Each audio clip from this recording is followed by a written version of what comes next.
कई कई फोटो आप देखेंगे तो इनके समर्थक कहेंगे कि मोदी जी शेर हैं, होंगे, हम तो इंसान हैं। और आप ये सवाल लेकर के क्यों आते हैं, मोदी नहीं तो हु?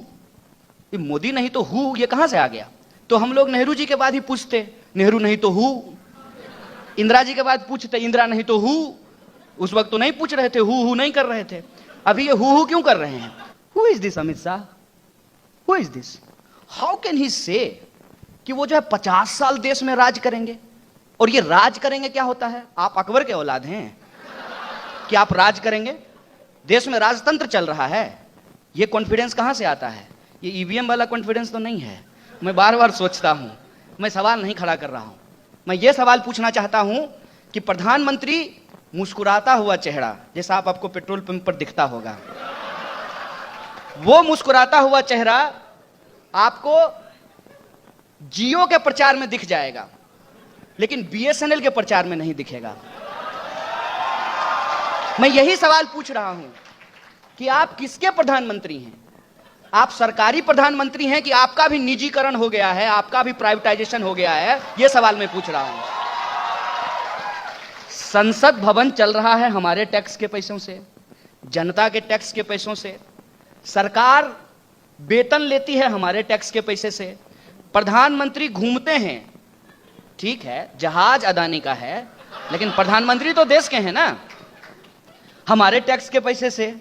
और प्रचार कर रहे हैं प्राइवेट कंपनी का, ठेका दिलवा रहे हैं प्राइवेट कंपनी को। एक एक करके इस देश के सरकारी संस्थानों को बर्बाद किया जा रहा है। यह कोई कह दे कि सरकारी संस्थाएं बेकार होती हैं और प्राइवेट संस्था बहुत अच्छी होती है, फिर तो इस देश में सरकार की भी जरूरत नहीं है। कह दीजिए कि प्राइवेट कंपनी का सीईओ बहुत परफॉर्मिंग है, इसलिए प्रधानमंत्री नहीं चुनेंगे, हम लोग सीईओ का चुनाव किया करेंगे। लगातार जो कच्चे तेल की कीमत है वो कम हो रही है, और हमारी ही तेल कंपनियां दुनिया के 15 देशों में 30 रुपए प्रति लीटर जो है पेट्रोल बेच रही है। और जब हमने यह बात पूछा तो एक जो है समर्थक गुस्सा हो गया। हम उसको भक्त नहीं कहते हैं, भक्त क्यों कहेंगे? इससे भक्त और भगवान की बदनामी हो जाएगी, तो मैं उनको भक्त नहीं कहता हूं। ये जो समर्थक हैं ये गुस्सा हो गया और बोला पेट्रोल ही पियोगे क्या? हम बोले कि स्मृति ईरानी जब यूपीए के वक्त में बढ़े हुए पेट्रोल के दाम का विरोध करती थी, उस वक्त उनका नाश्ता पेट्रोल और डीजल से ही होता था क्या? आप ये सवाल लेकर के क्यों आते हैं, मोदी नहीं तो हु? मोदी नहीं तो हु ये कहां से आ गया? हर वक्त के दौर में ऐसा हुआ है, जब किसी प्रधानमंत्री ने परफॉर्म नहीं किया है, उसके कैबिनेट ने परफॉर्म नहीं किया है, उसकी पूरी की पूरी गवर्नमेंट ने परफॉर्म नहीं किया है, तब जनता ने अपना एक नया विकल्प चुना है। हर वक्त ऐसा हुआ है। अगर ऐसा नहीं होता तो हम लोग नेहरू जी के बाद ही पूछते, नेहरू नहीं तो हु। इंदिरा जी के बाद पूछते, इंदिरा नहीं तो हु। उस वक्त तो नहीं पूछ रहे थे, हु नहीं कर रहे थे। अभी ये हु क्यों कर रहे हैं? अभी हम ये हु इसलिए कर रहे हैं क्योंकि हमको लोकतंत्र का बेसिक चीज में भरोसा नहीं है। कई कई फोटो आप देखेंगे तो इनके समर्थक कहेंगे कि मोदी जी शेर हैं, होंगे, हम तो इंसान हैं। और आपने कभी शेर को, किसी इंसान को गले में जंजीर बांध करके मॉर्निंग वॉक करते हुए देखा है? यह काम भी इंसान ही करता है। आप इंसान हो जाइए और आपको जो जिम्मेदारी दी गई है आप वो निभाइए, नहीं तो फिर इलेक्शन करने की क्या जरूरत थी? कह देते कि जब तक मोदी जी जिंदा रहेंगे तब तक प्रधानमंत्री रहेंगे। इस सवाल का जवाब ये क्यों नहीं देते हैं कि 2 करोड़ नौकरी कहां है, कहां गया काला धन?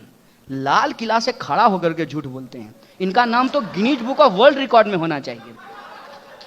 ये तो वही बात हो गई ना कि एक मां ने जो है अपने बच्चे के लिए पतलून खरीद करके लाया, पतलून थोड़ा छोटा हो गया, बच्चा जब उसको पहना तो पता चला कि पतलून छोटी हो गई है। तो माँ जो है बच्चा को समझाने लगी, बेटा आजकल यही फैशन है, आमिर खान को नहीं देखे हो? माने धोती फटी हुई है तो धोती से जो है रुमाल बना करके आप उसके रुमाल होने के फायदे गिना रहे हैं। जो वादा आपने किया था वो तो नहीं हुआ, काले धन वापस नहीं आए, आतंकवाद की घटना नहीं रुकी। ये जो हो रहा है इसका मतलब यह है कि नोटबंदी विफल हुआ है। और जीएसटी की तो हालत पूछिए ही मत। जीएसटी की सफलता के बारे में यदि कोई आपको कहे कि नहीं सफल हो गया है, उसको पकड़ करके किसी भी रैंडम बाजार में किसी दुकानदार के सामने खड़ा कर दीजिए, वो आदमी उस वक्त डेमोक्रेसी में भरोसा नहीं दिखाने वाला है। किसी भी छोटे दुकानदार से जो है, छोटे व्यापारी से, छोटे उद्योगपति से आप उनका दर्द पूछ लीजिए। बेचारा मारवाड़ी लोग ट्रेडिशनली इनको वोट देता आया था, अब वो भी कह रहा है कि ठगा, मतलब व्यापार में हम दूसरे को बेवकूफ बनाते थे, ये जो है सरकार में हमको बेवकूफ बना दिया है।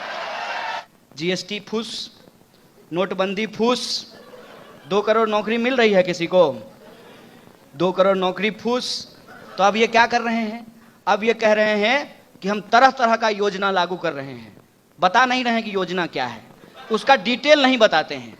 और इन चीजों पे जब आप सवाल खड़ा करेंगे तो तुरंत कह दिया जाएगा कि पाकिस्तानी हो, पाकिस्तान चले जाओ।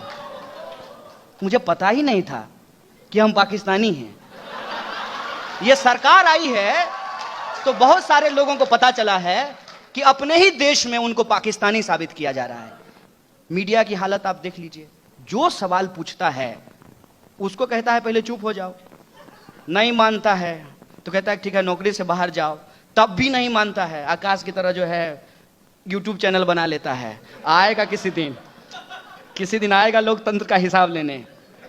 ये बहुत गंभीर बात है। और ये कहा गया कि आप सरकार के प्रति हमलावर मत होइए, अगर हमला करते भी हैं तो प्रधानमंत्री का नाम मत लीजिए। हैरी पॉटर देखे हैं, वोल्डेमॉर्ट का नाम, क्या नाम था उसका, वोल्डेमॉर्ट ही नाम था ना, उसका नाम लेने से उसका ताकत बढ़ जाता था। ये प्रधानमंत्री नहीं है, वोल्डेमॉर्ट है। क्यों नाम नहीं ले सकते हैं? No, I am asking a simple question.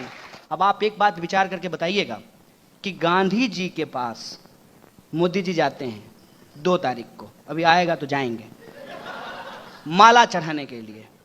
अगर गांधी जी होते और आप यदि आत्मा में भरोसा करते हैं और पुनर्जन्म में भरोसा करते हैं तो आप इमेजिन कीजिए, थोड़ी अपनी कल्पना शक्ति बढ़ाइए कि गांधी जी जो है उस समाधि में हैं, तो गांधी जी क्या सोचते हैं?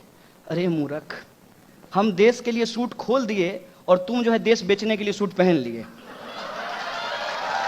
यही सवाल है ना। गांधी जी तो सूट पहने हुए थे, बैरिस्टर थे, विदेश में जाकर के लॉ की पढ़ाई की थी। इनकी पढ़ाई के बारे में मैं कुछ नहीं बोलूंगा, इनकी डिग्री पे भी मैं सवाल नहीं खड़ा करूंगा।